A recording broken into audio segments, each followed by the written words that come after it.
അങ്ങനെയൊന്നും പറഞ്ഞുവിടാൻ പറ്റുന്ന ഒരാളല്ല ഞാനും, എല്ലാവർക്കും അറിയാം. ഈ പാർട്ടിയിലെ ആൾക്കെങ്കിലും അറിയാം, നിങ്ങൾക്ക് അറിയില്ലേ? തൃപ്തികരമാണ്. ചോദ്യം ചെയ്യപ്പെടാൻ അത് മാത്രമേ ഉള്ളൂ. സസ്പെൻഡ് ചെയ്യപ്പെട്ട പല ആളുകളെയും തിരിച്ചെടുക്കുന്നു. കൂടിയാലോചന നടന്നു?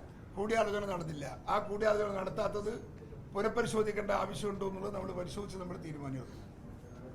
കാരണം നേരത്തെ നടപടിയെടുത്തത് വളരെ വ്യാപകമായിട്ടുള്ള പരാതികൾ ഉയരുകയും മറ്റുമൊക്കെ ചെയ്തതിന്റെ അടിസ്ഥാനത്തിലാണ്. ഇപ്പൊ ലത്തീഫിന്റെ കാര്യമെടുത്താൽ, പ്രസിഡന്റ് ലത്തീഫിന്റെ കാര്യമെടുത്താൽ ഇവിടെ സ്ഥാനാർത്ഥിക്കെതിരെ പ്രചാരണം നടത്തിയെന്നുള്ള വിമർശനം നിൽക്കുന്നുണ്ട് അടൂർ പ്രകാശിനെതിരെ. അതെ, ആ പരാതി കിട്ടിയിട്ടുണ്ട്. പരാതി പരിശോധിക്കും.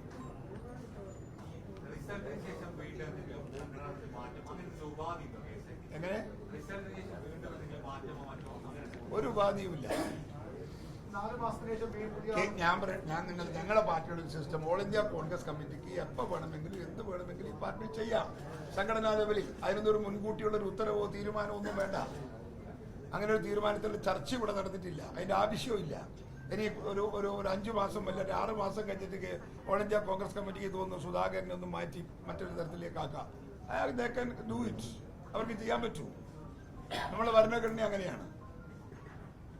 പ്രസിഡന്റ് വിജയിക്കുന്നാണല്ലോ ഇപ്പൊ പ്രതീക്ഷിക്കുന്നത്. 100%. അല്ല, അപ്പൊ അതിന് കഴിയുമ്പോൾ ജൂൺ 4 കഴിയുമ്പോൾ നേരത്തെ പ്രസിഡന്റ് എടുത്തിരുന്ന ഒരു സമീപനം എന്ന് പറയുന്നത് MP സ്ഥാനവും KPCC അധ്യക്ഷ സ്ഥാനവും കൂടെ ഒരുമിച്ച് കൊണ്ടുപോകാൻ. അപ്പൊ ഈ വിജയിച്ചു കഴിയുമ്പോൾ എന്തായിരിക്കും? വിജയിച്ചു കഴിഞ്ഞാൽ പരിശോധിക്കും. രണ്ടും ഒരുമിച്ച് കൊണ്ടുപോകണോ വേണ്ടയോ എന്നുള്ളത് പാർട്ടി തലത്തിൽ ചർച്ച ചെയ്യും. പക്ഷേ ചർച്ച ചെയ്തൊരു തീരുമാനം നമ്മൾ എടുക്കും.